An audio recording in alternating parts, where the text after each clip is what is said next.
ব্যাংশাল আদালতে শওকত মোল্লাকে নিয়ে আসা হয়েছে।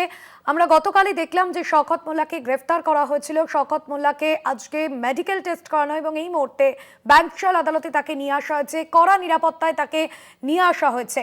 যে অভিযোগ শওকত মোল্লার বিরুদ্ধে ছিল এবং সেই অভিযোগের প্রেক্ষিতে আমরা দেখেছিলাম বিধানসভা নির্বাচনের আগে ভাঙড়ে যে বোমা বিস্ফোরণ ঘটনা এবং সেই ঘটনাতে কিন্তু শওকত মোল্লার নাম উঠে এসেছিল। তারপরেই শওকত মোল্লা গত দুদিন ধরে এনআইএ আধিকারিকরা তাকে তন্ন তন্ন করে খোঁজে। প্রথমে তার বাড়িতে যাওয়া এবং সেখানে তাকে না পেয়ে তার ছেলেকে আটক করা হয়।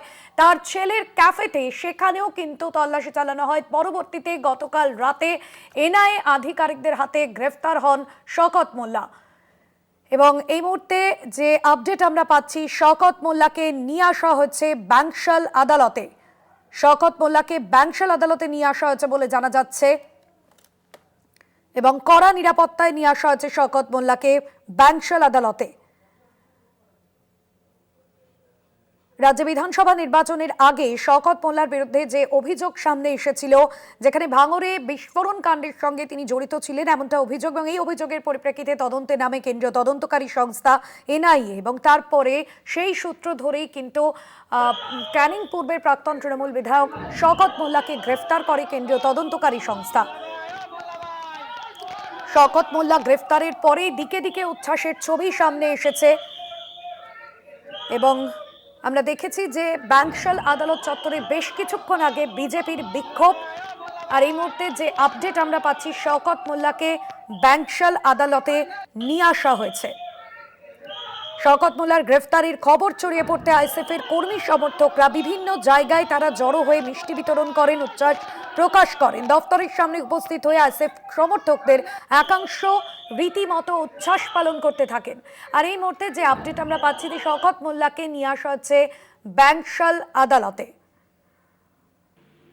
বিধানসভা নির্বাচনে ভাঙড় কেন্দ্র ছিল রাজ্যের অন্যতম চর্চিত কেন্দ্র এবং সেখানেই তৃণমূলের প্রার্থী হিসেবে প্রতিদ্বন্দ্বিতা করেছিলেন শওকত মোল্লা। রিয়া মাঝে রয়েছেন আমাদের প্রতিনিধি ফোন লাইনে। রিয়া, শওকত মোল্লাকে এই মুহূর্তে ব্যাংশাল আদালতে নিয়ে আসা হয়েছে, কি আপডেট পাচ্ছ? দেখো, তোমাকে জানিয়ে রাখবো যে ইতিমধ্যেই ব্যাংশাল আদালতে নিয়ে আসা হয়েছে শওকত মোল্লাকে, এবং শওকত মোল্লাকে ঘিরে কিন্তু রীতিমতো বিক্ষোভ দেখায় বিজেপি কর্মীরা, যারা প্রথম থেকেই সকাল থেকে আমরা যে চিত্র দেখাচ্ছিলাম যেখানে বিজেপি কর্মীরা তারা বারবার বলছিল যে তারা স্লোগানিং করছিল, যেখানে ফাঁসির দাবিতে তারা স্লোগানিং করছিল, এবং অন্যদিকে তারা একাধিক তাদের অভিযোগ সেটা সামনে রেখেছিল শওকত মোল্লাকে ঘিরে। এবং তুমি জানিয়ে রাখবো যে শওকত মোল্লাকে যখন এনআইএ অফিস থেকে বার করা হয়, সেখানে যে সকাল থেকে ডিজে চালানো থেকে আরম্ভ করে সেখানে মাছ এবং ডিম ছোড়া হয় শওকত মোল্লার গাড়িতে, এবং এনআইএ আধিকারিকরা যেই মুহূর্তে বুঝতে পারে যে শওকত মোল্লা যেই গাড়িতে রয়েছে সেটাকে ঘিরে কিন্তু আরো উত্তপ্ত হতে পারে, অ্যাটাক হতে পারে গাড়ি, সেই কারণে কিন্তু ফোর্স ডিপ্লয় করা হয় এবং ফোর্স রীতিমতো সেন্ট্রাল ফোর্স বাড়ানো হয় এবং পুরো নিরাপত্তার চাদরে মুড়ে নিয়ে আসা হয় শওকত মোল্লাকে, এবং এনআইএ অফিস থেকে বার করার পরেই তাকে নিয়ে যাওয়া হয় মেডিকেল করানোর জন্য। যে প্রোটোকল মেনে যে মেডিকেল সেটা করানো হয়, এবং সেই মেডিকেল করানোর পরেই কিন্তু তাকে সোজা সেখান থেকে সিকিউরিটি অতিরিক্ত সিকিউরিটি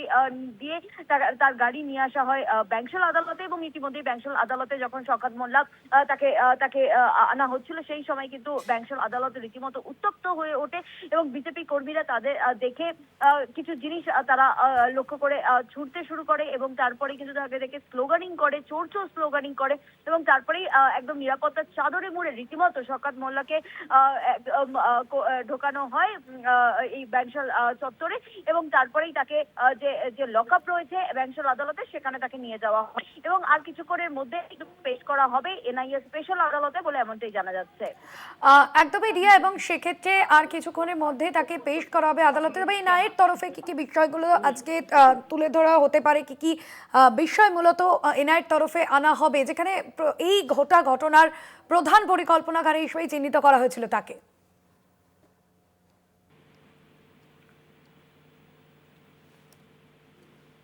গ্রেফতার করা হয়েছে এনআইএর তরফ থেকে। সেই এই শওকত মোল্লা সে যে মূল ছোকরি এমনটাই কিন্তু মনে করছে এনআইএ, এবং সেই কারণের জন্য কয়েকদিন ধরেই তার বাড়িতে তল্লাশি অভিযান থেকে আরম্ভ করে তাকে গ্রেফতার অবধি কিন্তু রীতিমতো বিএসএফ থেকে, বেঙ্গল পুলিশ থেকে আরম্ভ করে পুরো এরিয়া ঘিরে ফেলেছিল শওকত মোল্লাকে গ্রেফতার করার জন্য। এবং অবশেষে যখন শওকত মোল্লা বুঝেছিল যে তার পালানোর কোনো অপশন নেই, সেই কারণের জন্য সারেন্ডার করতে আসছিল বলে এমনটাই জানা যায়, এবং সেই মুহূর্তে কিন্তু এনআইএ সে স্কোপ না দিয়ে তাকে আটক করে প্রথমে এবং তারপরে এনআইএ অফিসে নিয়ে এসে তাকে অফিসিয়ালি গ্রেফতার দেখায়। এবং এই আজকে যখন শওকত মোল্লাকে তাকে প্রডিউস করা হবে, যেটা যেমনটা জানা যাচ্ছে এনআইএ সূত্রে, যে তার 14 দিনের জেসির আবেদন করা হবে, মাফ করবে 14 দিনের পিসি অর্থাৎ এনআইএ কাস্টাডির আবেদন করা হবে বলে এমনটাই জানা যাচ্ছে। এবং যে মূল চক্রী কিভাবে সে এই ক্রাইমের পুরো ঘটিয়েছিল, এই ক্রাইম ঘটিয়েছিল, এই ঘটনা ঘটিয়েছিল, সেই পুরো বিষয়টা কিন্তু আজকে সাবমিশনে বলা হবে এনআইএ তরফ থেকে। এবং 14 দিনে তার যে এনআইএ হেফাজত চাওয়া হবে এমনটাই কিন্তু আবেদন করা হবে এনআইএ স্পেশাল আদালতে বলে এমনটাই জানা যাচ্ছে এনআইএ সূত্রে।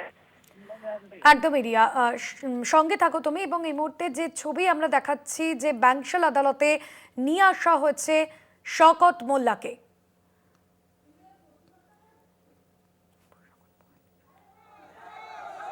আপাতত ধন্যবাদ জানাবো রিয়া, আমাদের নজর রয়েছে সেদিকে।